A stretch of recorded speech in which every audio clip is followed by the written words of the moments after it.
नरेंद्र कोहली की महास्मर श्रृंखला का छठा खंड प्रच्छन्न महाभारत के उस महत्वपूर्ण अध्याय को उजागर करता है जब पांडव अपने 1 वर्ष के अज्ञातवास में मत्स्य नरेश विराट के राज्य में छिप कर रहते हैं। ये खंड न केवल पांडवों की रणनीतिक बुद्धिमत्ता और धैर्य का परिचय देता है, बल्कि उनके जीवन के उस पहलू को भी दर्शाता है जहां उन्हें अपनी पहचान छुपाकर सामान्य जीवन जीना पड़ता है। पांडवों ने अपनी पहचान छुपाने के लिए विभिन्न भेष धारण किए। युधिष्ठिर कंस के रूप में राजा विराट के साथ पासा खेलने वाले बने, जो उनकी राजनीतिक और कूटनीतिक कुशलता को दर्शाता है। भीम वृकोदर के रूप में महल के प्रधान रसोइया बने, जहां उनकी शारीरिक शक्ति और पाक कला दोनों का प्रदर्शन होता है। अर्जुन बृहन्नला के रूप में राजकुमारी उत्तरा को नृत्य सिखाने वाले बने, जो उनकी कलात्मक प्रतिभा और धैर्य का प्रतीक है। नकुल तंतपाल के रूप में पशुओं की देखभाल करने वाले बने और सहदेव ग्रंथिक के रूप में राजा के लेखक बने। द्रौपदी सैरंधरी के रूप में रानी सुदेशना की दासी बनी। इन भूमिकाओं के माध्यम से पांडवों ने न केवल अपनी पहचान छिपाई, बल्कि मत्स्य राज्य के सामाजिक ताने बाने में भी घुल मिल गए। मत्स्य सेना के सेनापति और रानी सुदेशना के भाई कीचक सैरंधरी द्रौपदी की सुंदरता पर मोहित हो जाते हैं और उसे परेशान करने लगते हैं।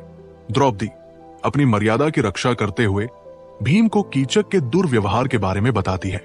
भीम अपने क्रोध को नियंत्रित करते हुए अर्जुन के साथ मिलकर एक योजना बनाते हैं।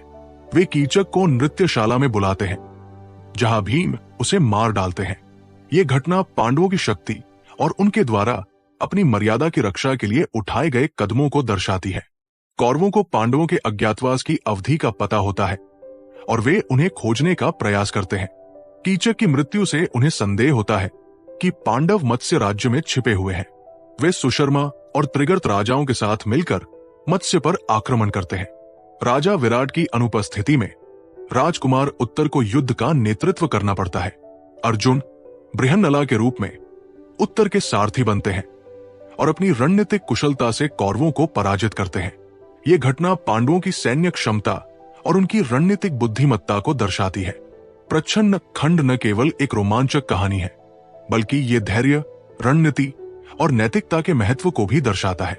ये खंड पांडवों के जीवन के उस पहलू को उजागर करता है जहां उन्हें अपनी पहचान छुपाकर सामान्य जीवन जीना पड़ता है, और ये दिखाता है कि कैसे उन्होंने अपनी बुद्धिमत्ता और धैर्य से हर चुनौती का सामना किया। नरेंद्र कोहली ने इस खंड में भारतीय संस्कृति और दर्शन को कुशलतापूर्वक प्रस्तुत किया है, जिससे ये कथा आज भी प्रासंगिक है। इस खंड का अनुवाद विभिन्न भारतीय और विदेशी भाषाओं में किया जाना चाहिए, ताकि अंतर्राष्ट्रीय पाठक महाभारत के इस महत्वपूर्ण अध्याय से परिचित हो सके।